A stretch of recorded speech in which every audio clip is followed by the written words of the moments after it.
It's kind of wild when you think about it. We have these crazy detailed maps of Mars, light years away. And they're actually better than our maps of the ocean floor. Yeah.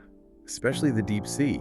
It's nuts. Like 95% of it is a total mystery. It really is. And to make it even more mind-blowing, the oceans are home to something like 94% of all life on Earth. It really shifts your perspective, doesn't it? Absolutely. It highlights how much we still have to uncover on our own planet. Then what's really fascinating is that we're starting to see some pretty strange things happening in these uncharted depths. Totally. And that's exactly what we're diving into today. You might have heard about this kind of bizarre phenomenon. Creatures that usually live way down deep, like thousands of meters down in the crushing depths, are showing up in shallower waters. It makes you wonder, why are they making these unexpected visits? That's the big question we're trying to answer today. We're going to look at recent observations and dig into the science behind the different layers of the ocean. See if we can figure out what's driving this whole thing. So to really understand how weird this is, we should probably give everyone a mental picture of what the deep ocean is like, the kind of life that thrives down there. From the sunny surface all the way down to this super dark high-pressure abyss. Yeah, that's a great way to think about it, like a journey through the layers. Exactly, a journey into the deep. So first stop, the sunlight zone. That's the top layer, goes down to about 200 meters. This is the part of the ocean we're most familiar with. Sunlight reaches down here, which means photosynthesis can happen. So it's teeming with life, whales, sharks, dolphins, all that colorful, vibrant stuff we know and love. It's also where you find phytoplankton and algae, which are super important because they're like the foundation of the entire food web in the ocean. Right. Everything in the deeper parts in some way relies on what happens up here, the energy that's created. Exactly. It all starts with the sunlight.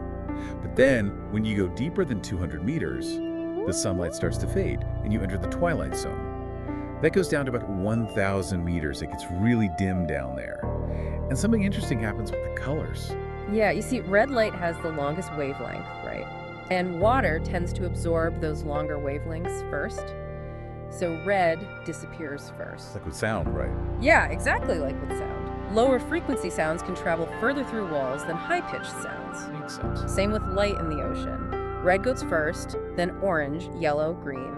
By the time you hit the twilight zone, you're left with mostly blue and violet light. It's like a whole different world down there. And this lack of red light makes things really interesting for the creatures living in the twilight zone, like the strawberry squid. The strawberry squid is a great example. Up here, it looks red to us, but down in the twilight zone where there's no red light, it looks almost black. Perfect camouflage. And another weird thing about the strawberry squid, it has one eye that's way bigger than the other. That's right, like ridiculously bigger. Scientists think the big eye is adapted to pick out faint shapes against the dim light coming from above, while the smaller eye is better at seeing bioluminescence. The light produced by creatures themselves. Bioluminescence, it's like the ocean's own light show. Yeah. And we see that in the bloody bellycomb jelly too, right? It's got that bright red appearance and those mesmerizing rainbow-like lights. Yeah, and again, that red color actually helps it blend in because most deep-sea creatures can't see red light. And those rainbow lights, that's bioluminescence in action. It's a chemical reaction involving luciferin and luciferase. When they react, they give off light instead of heat. It's amazing how many creatures use bioluminescence in the deep. And it's not just for looks. They use it for all sorts of things. Camouflage, attracting prey, even communicating with each other. Like the sea angel, it looks so delicate, smaller than your finger. But in the pitch black, its stomach actually glows. It's blind, but it's a fierce predator. Uses its tentacles to snatch prey and pulls it into its glowing stomach. Once the prey's inside, the light goes out. It just shows how important light and darkness are in the deep. So we've gone from sunlight to twilight. What happens when we keep going down past the 1,000 meter mark? Then we enter the midnight zone. Absolutely no sunlight here. The creatures here are totally adapted to this permanent darkness. And some of them actually travel between the twilight zone and the midnight zone, right? Yeah, they migrate up and down as part of their feeding routine. Like, for example, the deep-sea anglerfish. The one with the little glowing lure? Oh yeah, everyone remembered that from Finding Nemo. But there's a lot more to them than just that lure, isn't there? Oh yeah, for sure. That lure is essential for attracting prey in the dark. But one of the craziest things about anglerfish is how they reproduce. Oh, right. I remember this. The males are tiny compared to the females, like sometimes 10 times smaller. Wow. And their whole purpose is to find a female and basically fuse with her. They, like, merge together. Yeah, they merge their bodies, share circulatory systems. The male basically becomes an organ on the female just for reproduction. A female can even have multiple males attached. That is so bizarre. It shows you how different life can be in these extreme conditions. And what about the vampire squid, another resident of the deep? Yeah, the vampire squid, it's got that spooky name, but it's not actually a bloodsucker. Nope. The name comes from the dark webbing that connects its arms. Kind of looks like a cloak, but it actually eats dead stuff, marine snow, which is like a rain of organic debris, including, poop. Oh, okay. Not so vampiric then. And get this, it's the last surviving species of its kind. It's been around for 200 million years. That's ancient. Okay, so we're going deeper and deeper. What's next? Next up, the abyssal zone. That stretches from about 4,000 to 6,000 meters down. This zone is largely unexplored. Even the Titanic wreck lies in this zone. It's down there at about 3,800 meters. The creatures here are built to withstand the immense pressure and freezing temperatures. So that's where we find the Dumbo octopus. Exactly. The Dumbo octopus, named after those big, ear-like fins. They kind of look like Disney's Dumbo. They're adorable. Right. Some people call them deep-sea ballerinas because they move so gracefully. They're so chill. Just floating around. Yeah, unlike some other deep-sea creatures, they don't really migrate up and down. They just hang out in the darkness. And then, beyond the abyssal zone, we reach the very bottom, the final frontier. That's the Hadal zone, the deepest parts of the ocean. 6,000 to 11,000 meters deep, in the trenches. This is the least explored area. Unbelievable pressure and mystery. It's incredible to think about. Okay, so we've taken this journey through the ocean depths, met all these amazing creatures, but let's get back to this strange phenomenon we're seeing. What specific deep-sea creatures are we talking about that are showing up in shallower waters? Well, one that's been getting a lot of attention is the oarfish. Oarfish, those are those long silvery fish, right? Yeah. They look like giant ribbons, and there's this old Japanese legend that says, when oarfish come near the surface, it means a disaster is coming, like an earthquake. I heard that. And this belief kind of gained traction after the huge earthquake in Japan back in 2011. There were a bunch of oarfish strandings before that. And we've been seeing a lot more oarfish lately, haven't we? Not just a few here and there. Yeah, it seems like the sightings are on the rise. In January of 2023, a fisherman in Japan caught a 6-meter oarfish, which is like 20 feet long. He released it because of the legend. Wow. Later that year, there was a report of 50 oarfish caught at once. 50. Yeah, crazy. Then, in 2024, 3 separate sightings in California. And just this past February, a live one was spotted in Mexico. It's interesting. Live oarfish were only filmed for the first time in their natural habitat back in 2001. Really? Yeah. So these frequent sightings, it's pretty unusual. Definitely not something you see every day. And it's not just oarfish, right? There have been other deep-sea creatures showing up where they shouldn't be. Right, like the giant phantom jellyfish. It's got these incredibly long tentacles, like ribbons, over 10 meters long. They usually hang out at depths of 1 to 2 kilometers. But recently, one was seen at just 80 meters deep in Antarctica. That's a huge difference. Yeah, way shallower than they're normally found. And then there was that weird brain-like creature that Russian fishermen caught. Oh yeah, I remember seeing that. That was a smooth lumpfish. Another deep-sea dweller that's super rare to see at the surface. People even thought it might be an alien because it looked so strange.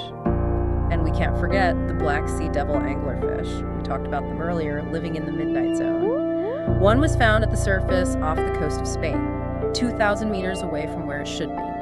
So we're seeing this trend. Deep-sea creatures popping up in places they shouldn't be. Which brings us back to our big question. Why? What's causing this? Well, there are a few potential explanations. And to understand one of the big ones, we need to talk about the deep scattering layer and dial vertical migration, or DVM. Okay, DVM. Sounds complicated. It's actually pretty cool. So during World War II, Navy sonar operators were confused by what looked like a false seafloor on their sonar. Like a fake bottom. Yeah, a fake bottom. Yeah. Turns out it wasn't the seabed at all. It was massive groups of billions of marine creatures. Fish, squid, plankton. They were all migrating up from deeper water at night. This huge biomass reflects sonar, creating the illusion of a seafloor. hence the name deep scattering layer. Ah, that makes sense. So they're all just like commuting up and down every night. Exactly. It's a massive daily commute in the ocean. Scientists think the total biomass involved in this migration weighs about 25 times more than all the humans on Earth. That is mind-blowing. Yeah, so they come up to the surface at night to feed on phytoplankton, the stuff that grows in the sunlight. And they also do it to avoid predators like sharks and whales that hunt in the light. Then, before dawn, they head back down to the depths. And this has been going on for ages. We just didn't really notice it until sonar came along. So this huge migration is normal. But how does that explain these deep-sea creatures that are showing up at the surface? The ones that don't usually do this migration? Well, DVM is a regular vertical movement.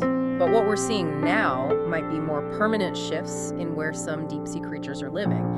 And one big reason for that could be climate change. Climate change, making its impact felt even in the deepest parts of the ocean. You know how around 90% of the extra heat from global warming is absorbed by the oceans? Yeah. Well, that's causing the surface waters to warm up, while the deeper waters, although they are warming too, stay colder for longer. And because warmer water is less dense than cold water, they don't mix as easily. Okay, so less mixing. What does that mean for the deep sea? Less mixing means less oxygen from the surface is getting down to the deeper layers. You get oxygen depletion in the deep. And these deep sea creatures, they need oxygen. Right? Of course. And they're not adapted to these low oxygen conditions. So they're being forced to leave their homes. In a way, yeah. They might be moving towards the surface to find more oxygen, even though the surface has its own dangers, like brighter light and different predators. It's a tough choice for them. It's like they're being squeezed between two bad options. Yeah, kind of. And scientists predict that by the end of the century, the temperature in the abyssal zone could go up by about 1 degree Celsius. That doesn't sound like much. It might not sound like a lot, but for these cold-loving creatures, it's a big deal. And projections suggest that deep-sea species might migrate 4 to 11 times faster than creatures living at the surface just to keep up with these changes. That puts them at a much higher risk of extinction. And the really scary part is that many deep-sea species haven't even been discovered yet. So we could be losing species we don't even know exist. And the deep sea isn't just important for the creatures living there, right? It plays a vital role for the whole planet. Absolutely. It acts as a huge carbon sink. Phytoplankton in the surface waters, they absorb carbon dioxide from the atmosphere. And when they die, they sink to the deep ocean, taking that carbon with them. So it's like a natural carbon storage system. Yeah, exactly. But climate change is messing with the ocean's ability to do this effectively, and that has big consequences for our climate. So climate change is a major long-term threat to the deep sea. But there's another more immediate threat too, right? Deep sea mining. Yeah, that's a big one. Deep sea mining could be devastating for these fragile ecosystems. Okay, so what exactly is deep sea mining? What are they looking for down there? It's basically mining for minerals on the ocean floor. Things like gold, silver, cobalt, that kind of stuff. They're found around hydrothermal vents and in these things called polymetallic nodules. And what are hydrothermal vents? They're like underwater geysers, basically. They spew out hot, mineral-rich water, and they create these unique ecosystems. Yeah, it's amazing. But to get to these minerals, they have to send down these huge machines, which would basically destroy these ecosystems and the creatures living there. That sounds really bad. Like, are there any rules about this? Can they just go down there and do whatever they want? Well, there's the UN's International Seabed Authority. They're the ones who can grant permits for deep-sea mining in international waters. And so far, no one has gotten a permit for full-scale commercial mining yet. Okay, so there's still a chance to stop this. There is. A lot of people are fighting against it. NGOs, activists, they're all saying it's too risky. We don't even fully understand these ecosystems, and the potential for damage is huge. Greenpeace has this petition, Stop Deep-Sea Mining Before It Starts. Over 3 million people have signed it already. Wow. Yeah, it's a big movement. And you know, this is a chance to do things differently. Unlike with fossil fuels and mining on land, we can try to prevent the damage before it starts. So we have this opportunity, this once-in-a-generation opportunity, to protect these unique environments. Exactly. Organizations like the Deep Sea Conservation Coalition are doing great work raising awareness about the dangers of deep-sea mining. You can learn more on their website. Okay, so to recap, we're seeing all these strange deep-sea creatures in shallow waters. And there are a couple of main reasons for this. One is climate change. Warmer waters, less oxygen in the deep, it's forcing some creatures to move. Right. And then there's deep sea mining, which could totally destroy these fragile ecosystems before we even understand them. It's a big deal, and it affects everyone, even if you don't live near the ocean. That's important to remember. We're talking about potential loss of species, disruption of the ocean's carbon cycle, the whole balance of the planet. It makes you think about our responsibility to protect these places, doesn't it? How do we balance our need for resources with the need to preserve these amazing, mysterious ecosystems? It's a question we all need to think about. What's our relationship with the deep ocean? How do we want to move forward? And there's still so much we don't know about the ocean. It's more important than ever to keep learning, to explore responsibly, and to appreciate how vital the ocean is for our planet. Thanks for joining us on this deep dive. You're welcome. It's been a pleasure. It really has.